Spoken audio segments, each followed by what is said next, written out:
Hi guys, and welcome to Talking Snowballs. This week's a special sports edition with just me. Just wanting to sort of look back at some of the things that have been happening in the sports world over the last week. Gonna start off with the most obvious, being an English football fan. Obviously, England on Friday played the Netherlands and actually managed to win 1-0. Don't know how many of you guys managed to watch the game. I was a little bit disappointed with the way that it's being reported. Not a bad performance from England, don't get me wrong. Quite happy with some of the things that they've done. It's good to see them playing a slightly different formation. Certainly good to see us getting away from the back four, which has left us looking so vulnerable over the recent years. The one thing that did disappoint me was the way that we're building up certain players. I mean, I've seen some of the reviews and the so-called player ratings for the team, and some of it just doesn't really seem to make a whole lot of sense to me. I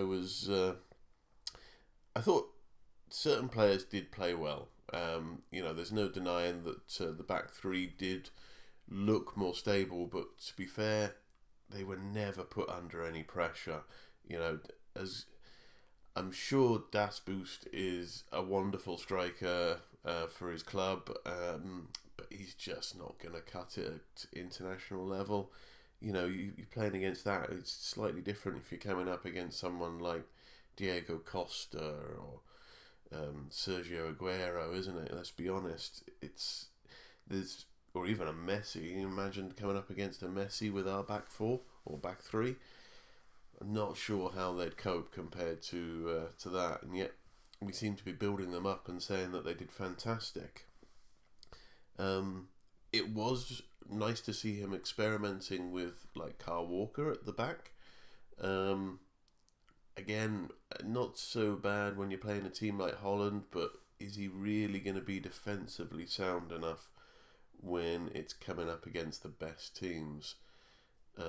Maybe he's going to look to just play as an attacking side as possible. I don't know. Let me know what you guys think on that. But going back to the player ratings, I'm just looking at some of them now, and I can see players. Jesse Lingard was probably the standout player of the game, to be honest. I know people say that just because he got the goal, but he did provide a bit more of a cutting edge than what we've had in recent games, I felt. And this one particular website has given him a score of 7, and yet they've also given Danny Rose a score of 7. I mean, I'll put my colours out there. I'm a Spurs fan. I like Danny Rose, and I do think he's probably, or this time last year, certainly was the best left back in the country. But since his injury, not so much. He's really struggled since coming back, in my opinion. I haven't seen the kind of performances that we saw last season, or even just before the injury that he had. The amount of misplaced passes, I don't want to get on the guy's back. I'm not trying to say that he's not worthy of an England place or anything like this, but he just hasn't had a good game, and it worries me that we're going into the World Cup now. We've got 3 more games left now. The next squad that's announced is the World Cup squad, and yeah, we've got Ashley Young that we can perhaps try out in there against Italy. Maybe that will work, but it would have perhaps been good to see some other people in there.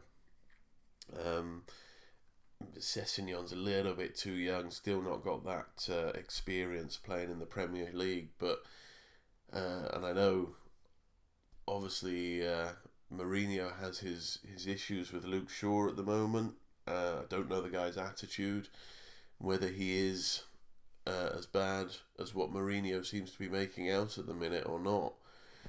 But I think left back is certainly something that, unless Danny Rose can really start to pull it together, I think we've got to look at somebody else, probably Ryan Bertrand. But only if he's able to, to fill in that spot. what if we have injuries and we're left with now just Danny Rose? As I say, I like the guy. It's just he's just not at the races at the minute. He's not there. He's not putting in the performances that he used to and needs to be able to hold down this England place, in my opinion. One of the other things, looking at the ratings, I mean, Rashford as well, he got a 7. He did quite well, I thought, Rashford, but he never really provided a major threat throughout the game. Really didn't do a great deal for me. And sorry, just looking back at these markings now, I say Rose scored a 7. Kieran Trippier on the other side scored a 6. Now, that I find a bit confusing. I thought, don't get me wrong, Trippier, he didn't have his best game of the year, but it's certainly one of his better England games so far, and I don't think he's done anything wrong in that game. He certainly didn't misplace as many passes as Danny Rose. The amount of times that we had space down that left and crosses were put in, and they were put into nobody. I mean, maybe if Harry Kane was playing, maybe he knows Danny a bit better and would have known the right places that Danny was looking to play it. But, Danny's got to be looking where the players are. I felt that Kieran Trippier certainly did that better on Friday than what Danny Rose did. But as I say, in general, it wasn't a bad performance. But there's I've heard a lot of press since saying that England looked really dangerous. They looked really comfortable on the ball, and I didn't think the whole performance. I thought we never really looked all that dangerous. Yeah, we could have had the penalty. It's 2-0, and who knows from there, maybe. But we never really put a constant threat together. Yes, we were comfortable on the ball, but there was absolutely no pressing from the Netherlands. I think what I took most from the game was how, maybe it's because I'm a bit negative with my sports reporting or sports following, but I just took from that game that I was disappointed with how poor the Dutch actually looked. I think it was Tony Cascarino I was listening to the other day, and he was saying that there's a quote, whether it was from him or somebody else, I'm not sure, saying about how the Netherlands are in a similar sort of position to England. I think maybe it was from Gareth Southgate that he was discussing it. I'm not too sure. Saying, they've sort of had a generation of sort of golden players who, although they, the Netherlands, they got to a World Cup final and things like that, they never really achieved what people thought they would achieve. The golden players, the likes of Van Persie and co, that have recently retired from the Netherlands, and let's be honest, they're replacing them with Bas Doest and Ryan Babel. Memphis Babel? I don't know who that is. Memphis Depay is what I'm thinking of. Memphis Depay, I mean, somebody who when he first came across to the country to play for United, I thought, this guy is going to be interesting to watch, but he's kind of fallen by the wayside a little bit. Still a good player, but not a great player. And I thought the most disappointing was the Liverpool guy, Wijnaldum. He really didn't sort of show anything in that midfield sort of battle. Well, this is the thing, I suppose. There was no battle for midfield. It was very easy for England to dominate that area, which with our midfield is quite surprising. I mean, we played Henderson back there rather than Dyer, and I can understand that. I think Dyer is certainly one for when we're playing against the bigger teams. I do worry that he'll be playing, when we play any kind of bigger, more attacking team, we'll probably play Dyer and Henderson, which I feel really slows us down in the middle of the park. As it was good to see Oxlade-Chamberlain coming through in the centre there. Didn't think he had a bad game, but didn't do anything particularly special. I often talk about the England and football and things to my family, and one of the things is I have been to quite a few MK Dons games over the years, and I remember watching Dele Alli come through the ranks there. And one of the things that I remember most is that since he used to play in that two in midfield rather than playing just behind the striker.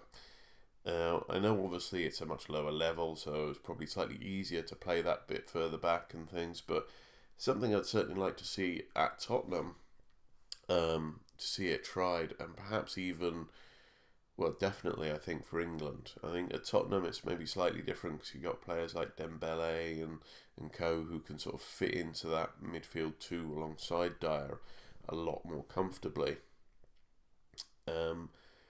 But for England, we're struggling for that player who can sit in alongside Dyer, take the game forward, but not leave us too open at the back.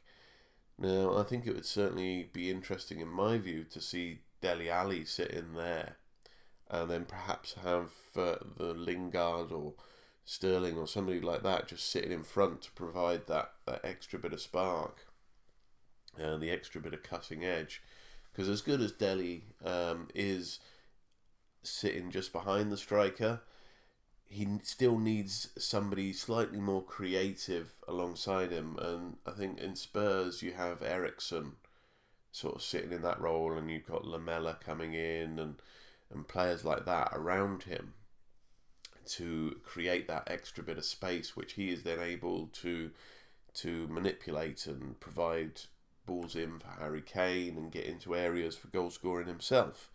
Now, with England, he hasn't really got that. When he's playing just behind the striker, there's nobody else there to give the creative spark.